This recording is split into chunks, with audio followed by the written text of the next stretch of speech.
The CBS Radio Mystery Theater presents...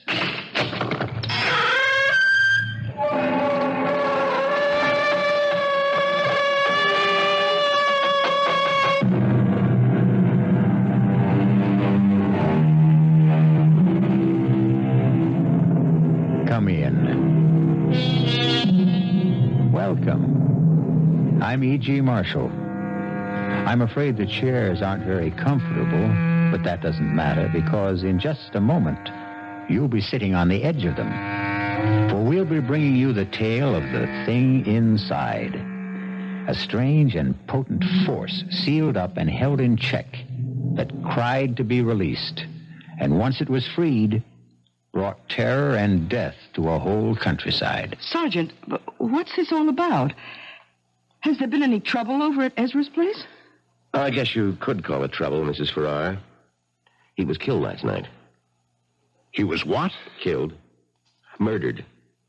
His nephew went over there early this morning and found him. Oh, but that's awful. I thought he was a dreadful man, but... Well, have you any idea who did it? Not yet. That's why I stopped by here to find out if you'd seen or heard anything. Oh, I'm sorry. I wish we could help you, but... Well, how was he killed? It was pretty bad. Whoever did it must have really hated him or else been out of his mind. Because it was done with an axe.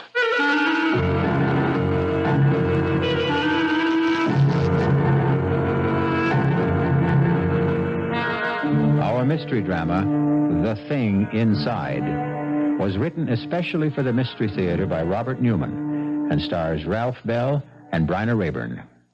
It is sponsored in part by Anheuser-Busch Incorporated, Brewers of Budweiser, and by the Kellogg Company, makers of Kellogg's Special K cereal. I'll be back shortly with Act One. Temperature in Chicago, 37 degrees at the lakefront, 36 degrees at O'Hare, 35 officially at Midway.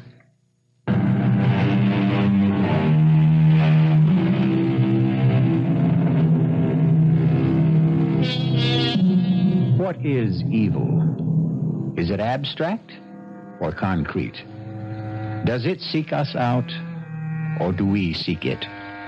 Either way, there is something in all of us that senses its presence. And when we do, most of us draw back from it in fear. But occasionally, for reasons we do not always understand, we are attracted to it and come under its spell, thus freeing it to work its destruction on an unsuspecting world.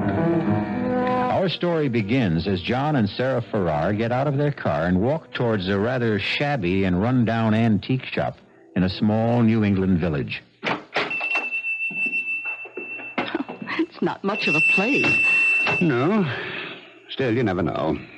Paul's picked up some pretty nice things in places like this. That tavern sign, for instance. That's true. Good afternoon. Oh, good afternoon.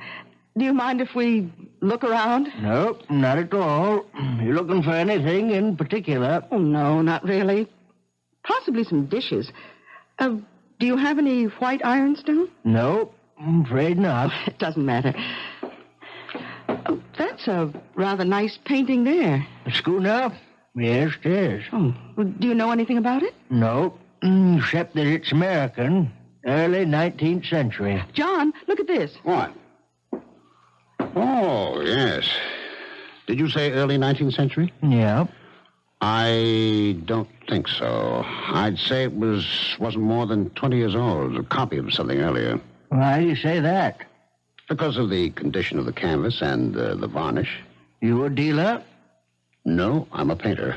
Oh, well, you may be right. I'm sure I am. Oh, hello. Oh, have you found something?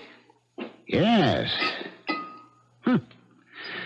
Can you tell us anything about this? Oh, a glass paperweight? Oh, is that what it is? Yeah. At least I think so. What do you think of it, Sarah? No, it's interesting. Yes, it is. Especially when you hold it up to the light. When you turn the ball, it moves. I've never seen anything quite like it. Neither have I. Paul would probably know what it is. He might. How much do you want for it? $5. What do you say, Sarah? Shall we buy it? Oh, I don't know, John. It just looks like a glass ball to me. Well, I like it. I like looking at it. Yes, but $5 for something that may be nothing at all. Well, why do you say it's nothing when I say I like it? Well, because $5 is a lot of money. For us, anyway.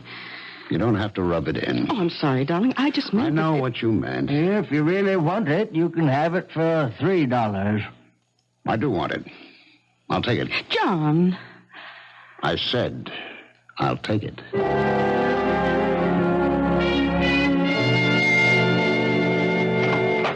Hello? Anybody home? Is that you, Paul? Yes. I'll be right down. Hi. Hello, Sarah. Well, what's all this? Oh, my brother sent me a case of fruit from Florida, and I thought you and John might like some. That's awfully nice of you, Paul. No, not really. I'd never finish it all by myself. Well, I still think it's very nice of you. Thank you. Well, you're very welcome. Where's John? In the studio. Oh, how is he? Oh, about the same. Not very good. Still not working, huh? No. He's trying. He goes in there every day. Well, but... it's happened to almost every painter at some time or another. You hit a bad period, just can't seem to do anything. He's been... Oh, Paul. I thought I heard your voice. How are you? Fine, John. And you? Okay. Where'd all this fruit come from? Paul brought it over. My brother sent me a whole case of it, and I thought you might like some. Oh, it's very nice of you. I was hoping you'd stop by. There's something I wanted to show you, ask you about. Oh, what's that? This glass ball. Oh, where'd you get it? In a crummy little antique shop in Preston. Oh, yes, I know the place. The guy said it was a paperweight. Well, it can't be. It doesn't have a base. It isn't even flat on one side. Well, that's what I thought. What do you think it is, then? Yeah, I have no idea. The only thing I've ever seen that's even vaguely like this are witch balls. Witch balls? Yeah, you sometimes find them down in Pennsylvania. They're like hex signs, supposed to keep witches away. Oh, yes. It's a very interesting thing. Beautiful piece of glass blowing. Yes, isn't it? Take it over the light and look at it more closely. There's something inside it. Kind of shadow. Oh? I don't see anything. Well, hold it up. Turn it. Oh, you mean that kind of a swirl? Mm-hmm. I think that's just an air bubble or maybe an imperfection in the glass. I don't. I think there's something inside it that the glass was blown around it. Here, give it to me. Oh, John. It slipped out of my hands. Well, it didn't break. Did it crack? Oh. Look at that. Dropped on the fireplace, and there's not a mark or a scratch on it. Well, that's impossible. Well, look at it. Well, you're right. I've never seen anything like it. It can't be ordinary glass. I'll tell you what, John. I've got a friend who's an expert, collects paperweights. If you like, I'll take it and show it to him. No. It's not leaving this house. John. Well, I just thought that... I say it's not leaving this house. All right, John. I'm going back inside. I'll stay here, Paul. Yes, John. Well, he really has a thing about it, hasn't he? Yes. And when did he get it? Oh, just yesterday. I don't like it. Why not? I don't know. I just have a funny feeling about it. I have had from the first time I saw it.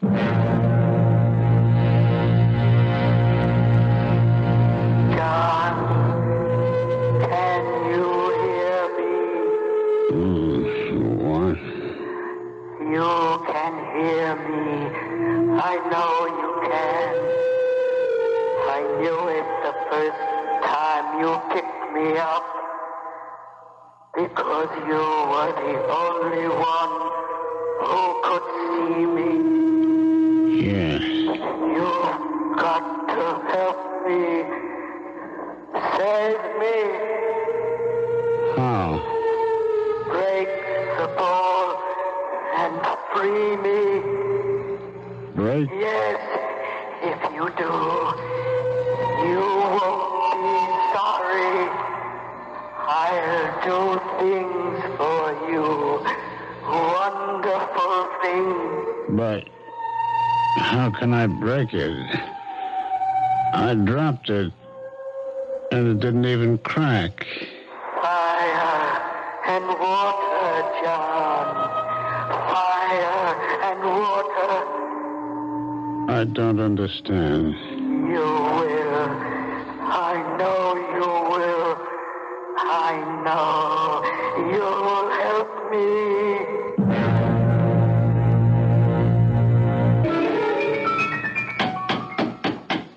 Just a second. Oh, hello, Paul. Sarah, can I come in for a few minutes? Oh, yes, of course. Well, how are you? A little down at the moment. Why? I just got some rather upsetting news. That's why I came over. Oh, I'm sorry, Paul. Oh, what's the news? Well, it'll affect you and John more than it does anyone else. You know those rumors that Ezra Tate was going to sell that 200-acre parcel of his to a developer? Well, apparently they're true. Oh, no. But how do you know? Well, I was just at the bank and Peterson told me. Well, that's certainly not good, that Ezra is going to sell.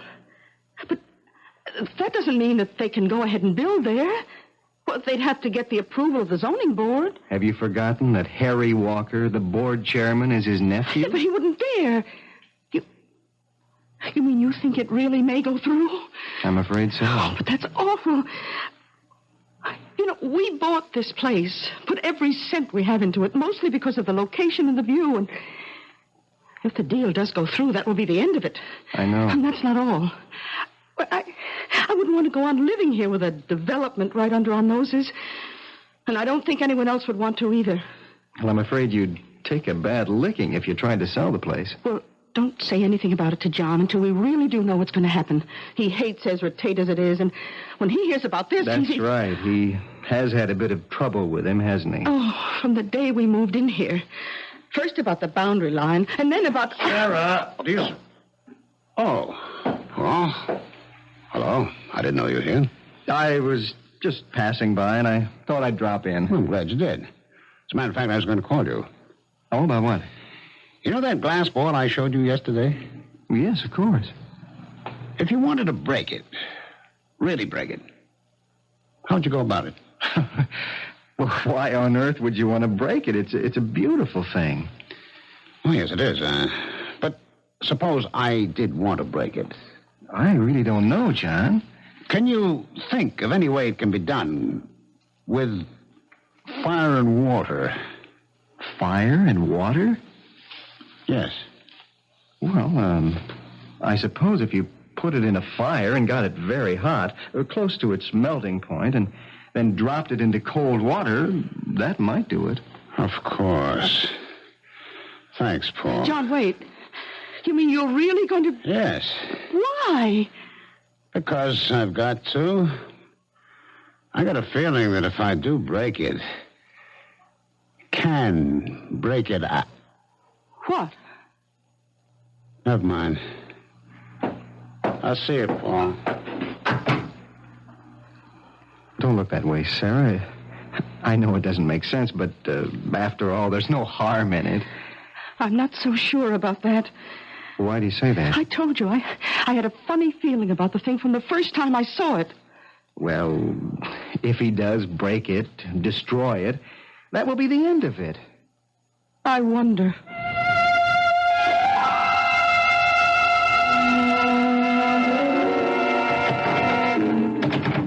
John? Yes. Why have you got the door locked? I didn't realize I had. Hi. Oh, may I come in? Of course. Oh, it's awfully hot in here.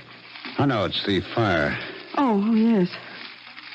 Then you're really going to do it? Yes. I've had the ball on the fire for about a half hour now. I was just about to take it out. Darling, I don't like this. I know you don't. What'd I do with the tongs? Over there. Oh, yes. Now, stand back. I'm going to take it out. And drop it in the pail of water? Yes. Come on now. There we are. Darling, be careful. I will. You ready? Yes. Here goes.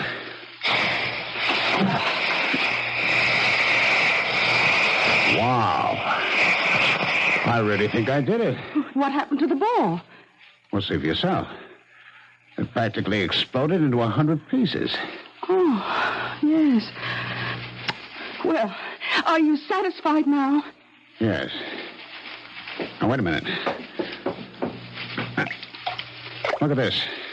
This is what was inside it. Its center.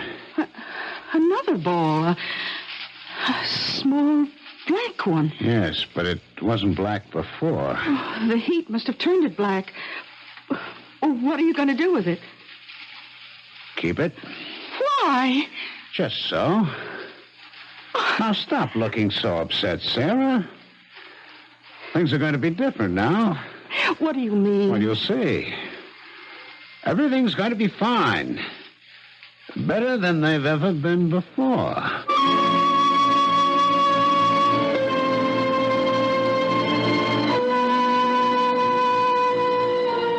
With the help of fire and water, the mysterious glass ball has been broken. And though he should know better, John Farrar seems pleased about it. For there are some things that it is best to leave alone.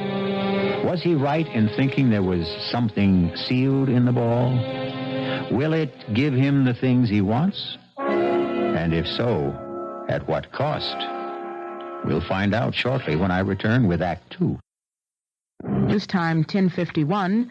Temperature in Chicago, 37 degrees at the lakefront. O'Hare has a reading of 36. At Midway, the official reading is 35. The humidity, 82%. The wind is north at 15 miles per hour.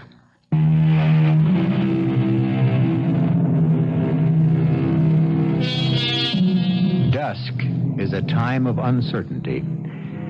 And though she could not have said why, Sarah Farrar was not just uncertain, but anxious as she stood beside her husband and saw the glass ball shatter. But now she's beginning to feel that perhaps she was mistaken. For when John woke this morning, he was in better spirits than he has been for months. He went into his studio early and has been in there all day. It's evening now, almost supper time, and he still has not come out. Yes. Darling, it's almost 6 o'clock, and I wondered if... It's what? Almost 6 o'clock. You're kidding. It can't be. But it is. Oh, good Lord. I had no idea. I kept thinking while I had it, I'd stay with it. Keep on going for just a little while longer. You mean you've been working? Have I ever? Oh, can I look? Of course. It's not quite finished. I want to do a little more with the background, but, what do you think? Oh, darling, it's good. It's terribly good. You really think so? Oh, yes. It's the best thing you've ever done. In some ways, like summer morning, but different, stronger. You're right. It is something like summer morning, and it is different, but, well, it would have to be, because I'm suddenly seeing everything differently. Feeling differently. It's as if I'd been handcuffed for months and I was suddenly free. Oh, darling, I'm so glad. Oh, 6 o'clock. No wonder I'm starving. But didn't you have any lunch? I went out around noon. No, I forgot about it. What's for supper? Oh, beef stew. Oh, good. And wine? Well, there's that bottle we were saving for a special occasion. I think this is it, don't you? Oh, I certainly do. Oh, darling, why don't you wash up and... Oh, I'll get it. Hello? Hello, Sarah. Oh, Paul, hello. Well, you sound pretty good. Oh, I feel that way. John finally broke through, and he's working. Working beautifully. Oh, I'm glad to hear it. Oh, you don't sound so good. Is anything wrong? I'm afraid so. I just heard that the deal on Ezra Tate's land is definitely going through. The closing's tomorrow. Oh, no. And there's no way of stopping it? None that I know of. Oh, then I guess I'll have to tell John. Tell me what? Are you going to do it now? Yes. I'm sorry, Sarah. So am I, but it can't be helped. Goodbye, Paul. What was that all about? Oh, some rather bad news. Darling, you know that talk that Ezra Tate was going to sell the 200 acres across the road to a developer. Yes? Well, apparently it's true. What? It can't be. I'm afraid it is, John. The closing's tomorrow. But he can't do anything like that. It'd ruin the town. And not just the town. We couldn't go on living here with a couple of hundred ticky-tacky houses right across the road. I know. But I'm afraid nothing can be done about it. No? Well, we'll see about that. John, where are you going? To talk to him. No, John, wait! Don't! Wait!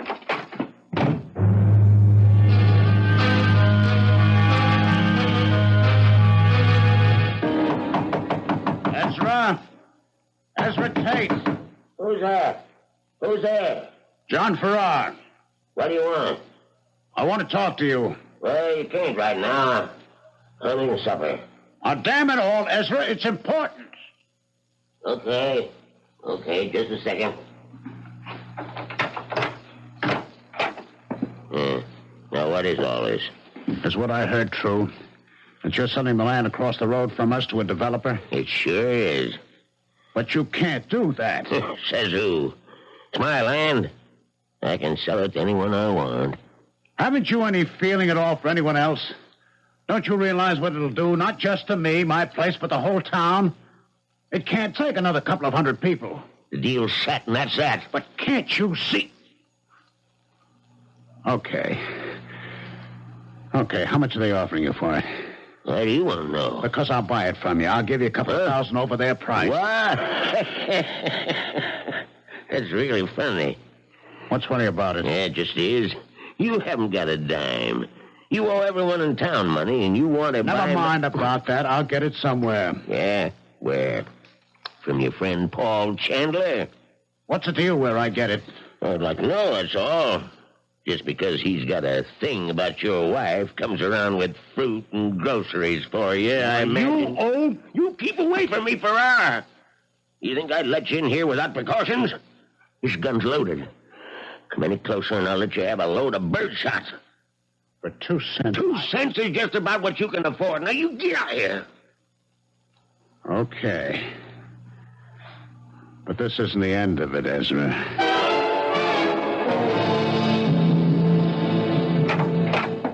Oh, John, thank heaven you're back. I was afraid. Well, what happened? He laughed at me. Oh, you should have known he would. He's a dreadful old man. He's a monster. He doesn't give a damn about anyone or anything. I'd like to see him drop dead. John. Well, I would. Well, just dropping dead would be too good for him. I'd like to have something really terrible happen to him.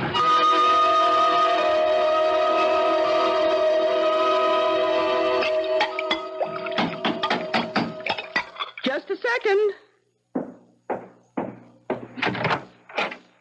Good morning. Mrs. Farrar? Yes? My name's Osborne.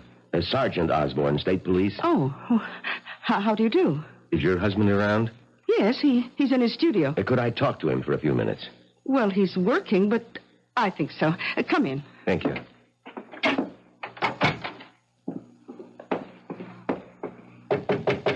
Yes. John, could you come out here for a minute? Okay. What's up? Oh, darling, this is Sergeant Osborne of the State Police. Oh. Good morning, Sergeant. Good morning, Mr. Farrar. I'm sorry to disturb you, but I wondered if you could help us. With what, Sergeant? Were you home last night? Yes, we were. We're here most nights. What time did you get to bed? Fairly early. About 10. Yes, that's right. And did you get up for any reason, or did you sleep right through the night? Well, we slept straight through. At least I did. Why? I was hoping that maybe you'd gotten up. That you could tell me if you heard or saw anything unusual. A car going up the road to Ezra Tate's place, for instance. Well, I didn't. Did you, Sarah? No. Oh, we'd had a big day, and I slept like a log. You know Tate, don't you?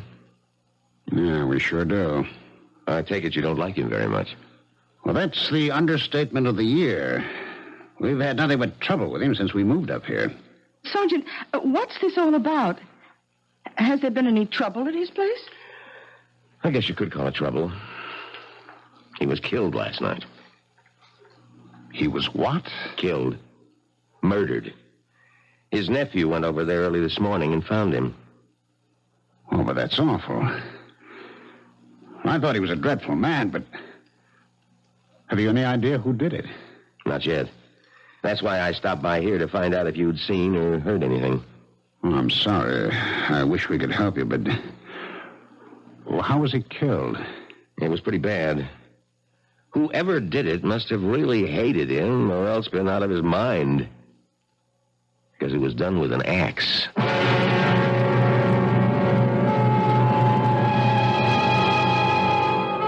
No, that's not a nice way to kill someone, not at all. And whoever or whatever did it didn't waste very much time. For it was only last night that John Farrar said, "I'd like to see something really terrible happen to him." And what did happen was horrible enough to shock even him. The question is, was it a coincidence, or is there more to it than that? Could it have something to do with the shattering of the glass ball? We'll find out shortly when I return with Act 3. This is WBBM Chicago.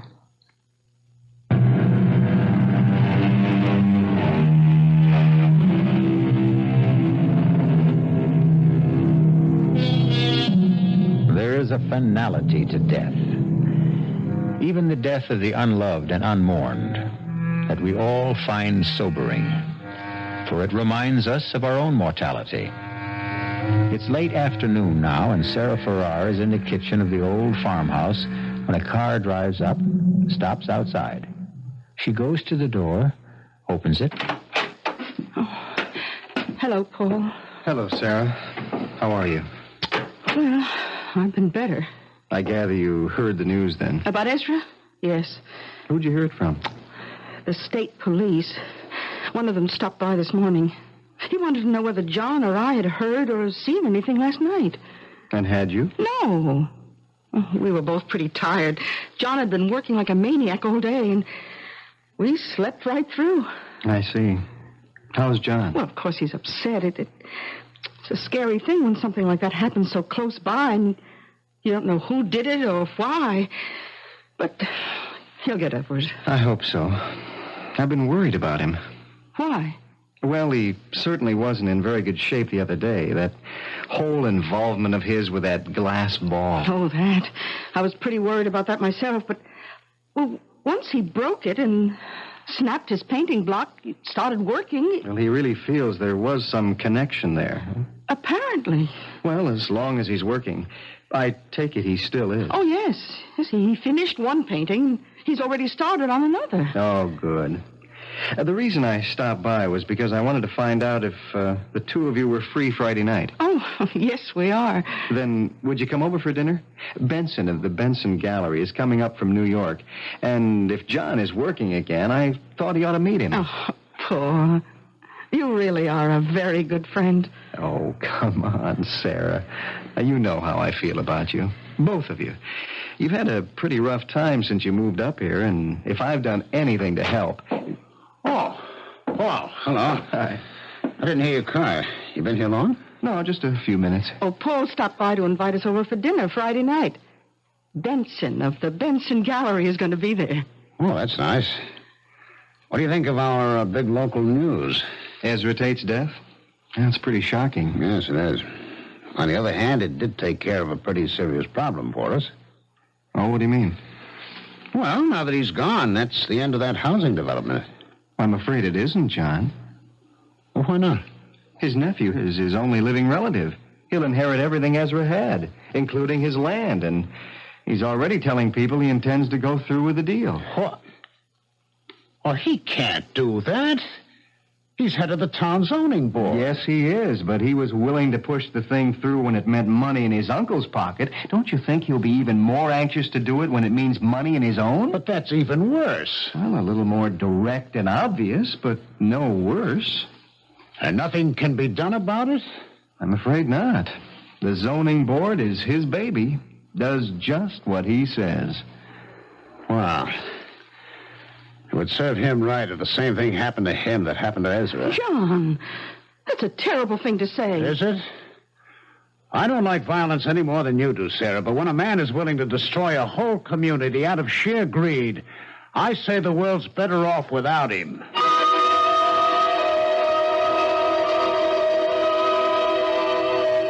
John?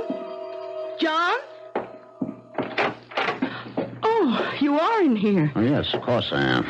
Why? Well, I couldn't imagine what had happened to you. You said you were going into work for just a half hour or That's so. right. What time is it? It's almost 11.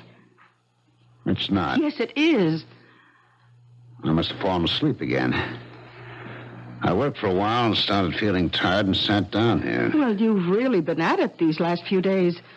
I guess I have. John, why are you keeping this thing here?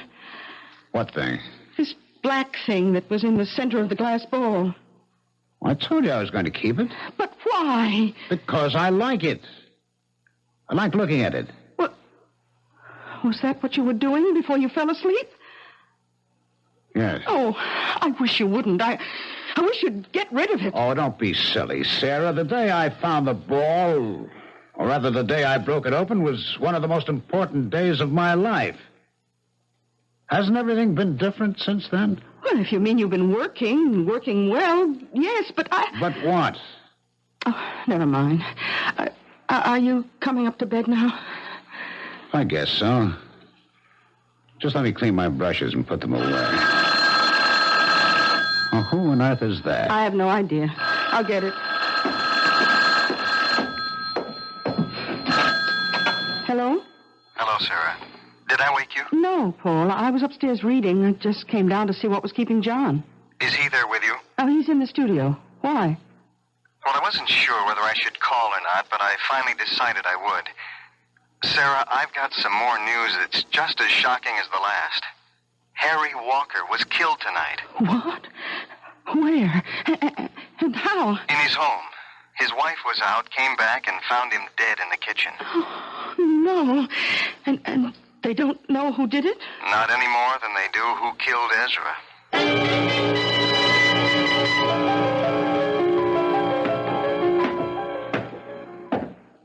Hi. Oh, good morning, darling. I couldn't decide whether to wake you or let you sleep. Oh, I haven't been asleep for some time. I'm just lying there thinking. I know, but I thought you might doze off. You didn't sleep much last night. No. Well, how about some breakfast? I don't want any. John, you should eat something. I can't. I feel awful. Because of what you said when Paul was here about how Harry Walker deserved to die too? Partly. Well, you shouldn't. All right, it was a horrible thing to say, but you were angry, upset. Yes, I was, but don't you realize that the same thing happened before with Ezra? I said I hoped something terrible would happen to him, and it did. Yes, it did, but we often say things we don't really mean. But I did mean it. I meant it both times. That's what makes it so frightening. Why frightening? Look, you don't think that just saying it had anything to do with their deaths, do you? Yes, I do. John! Well, I do. Do you remember what I told you about the glass ball? That there was something in it? Yes. What if there was? And what if, when I released it, it began doing things for me in return? Oh, John, that's ridiculous. It was just a glass ball. Was it? I told you that I had to break it, that it was very important. And it was right after I did that I started working again. But that could have happened anyway. Maybe. But then twice after that, when I said I hoped something would happen to someone, it did. That was just a coincidence. When the same thing happens twice in the same way, it's not a coincidence. But that's not the worst of it. What if the same thing happens still again? Oh, John, that's insane. Things don't happen just because we want them to. There's no connection between what happened to either Ezra or Harry Walker. And even if there were, how could the same thing happen again? You don't feel the same way about anyone else. Don't I? Who? You've no idea? No. We don't know that many people up here. You don't mean Paul? Yes. Good old Paul, who's always doing things for us. Only it hasn't been for us. It's been for you. He's in love with you, isn't he? Oh, John. John, this is terrible. I've been concerned about you, worried about you for some time, but I never realized. You really are sick. Are you saying it's not true? Of course it's not true. He's just a friend, a good friend. I wish I could believe you. Meaning you don't? I don't know. I'll have to think about it. But there's nothing to think about. I tell you, John, where are you going? John, wait a minute. You can't. John!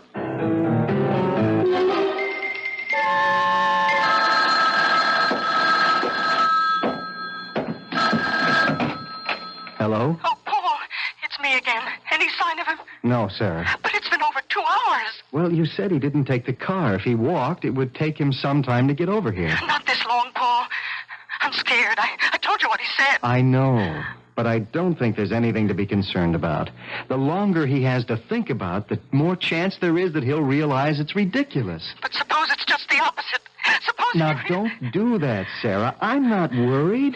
I hope he does come here. I told you there's something I want to tell him. What? I don't want to go into it now, but I think it may make a difference. Help him. All right, but if he does come to your place, will you call me? Let me know. Of course, Sarah.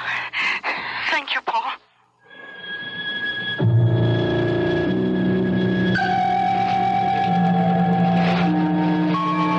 A friend, she said.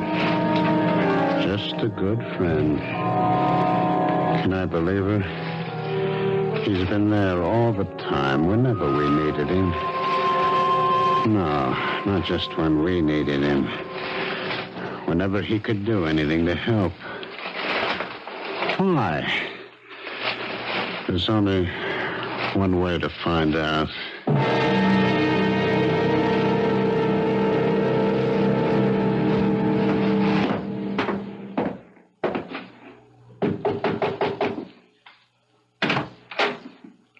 Hello, John. I've been expecting you. Have you? Yes, Sarah called. Twice, as a matter of fact, and said you might be coming over here. Come on in. Thanks. Can I get you something? Some coffee or a drink? No. Well, sit down. There's something I want to tell you. About you and Sarah? What? What could I tell you about that? How you feel about her? I feel the same way about her that I do about you. I like you both very much. What I wanted to talk to you about was that glass ball. What about it? Well, I'm afraid I was the one who got you started on it, saying it was something like a Pennsylvania Dutch witch ball. Well, I was wrong.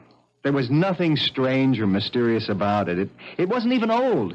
It was made 7 or 8 years ago by the New England Glass Company. That's impossible. How do you know that? Because I called a friend of mine, the man I wanted to show it to, and he told me. The company was trying to develop a new kind of glass, practically unbreakable and impervious to heat. They did it by bonding 2 kinds of glass together, and the ball was one of their samples. That's not true. It's a lie. You don't just want to take Sarah away from me. You want to take that away, too. The feeling that breaking it just gave me, the freedom, the sense of power. When you're not going to. John, put down that poker. Now. John, put it down. I'm not finished yet. I'm not denying that something happened to you after you bought it, but I think I can explain that, too. Now, look, when you brought it home, you used to sit and stare into it, didn't you? Yes. Well, don't you see what could have happened? When you stare into something clear or shiny, you can hypnotize yourself. But in your case, the self-hypnosis took a special form. You started identifying with it. And when you finally broke it, you released something. Not in the ball, but in yourself. Released what? Lies. Everything you've been saying has been a lie. It hasn't, John. It's been the truth, John. Keep away from me. No, I came over here to find something out, and I have. You're no friend of mine. You never were. John. Who's that? I don't know. Well, don't open the door. John, now stop that. Whoever it is must know we're here. I've got to. Paul, I'm warning you. Mr. Chandler? Yes? I'm Osborne, State Police. Is Mr. Farrar... Oh, yes, I see he is. Good morning, Mr. Farrar. Your wife said she thought you might be here. My wife? Yes, we stopped by at your place first. Mr. Farrar, would you come with me? Where? To headquarters. We'd like to talk to you. About what? Several things, but mostly about where you were last night about 10 o'clock. 10 o'clock? But that was... That was what? About when Harry Walker was murdered. How do you know that?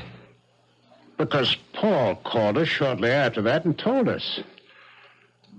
You're all against me.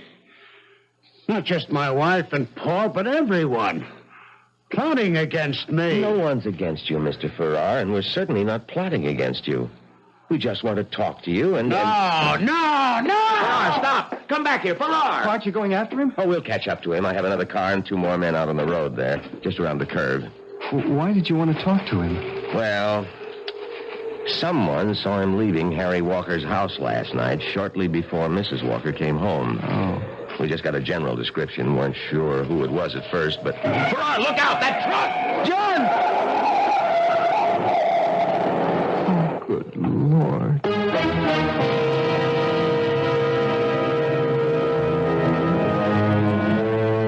Seek, and you shall find. John Farrar came to his friend's house seeking what?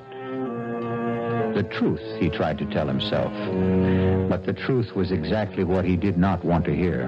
Not when it stripped away his illusions and did not confirm his jealous imaginings. And so he found what we find so often when we reject the truth and everything else of value. Death. I'll be back shortly.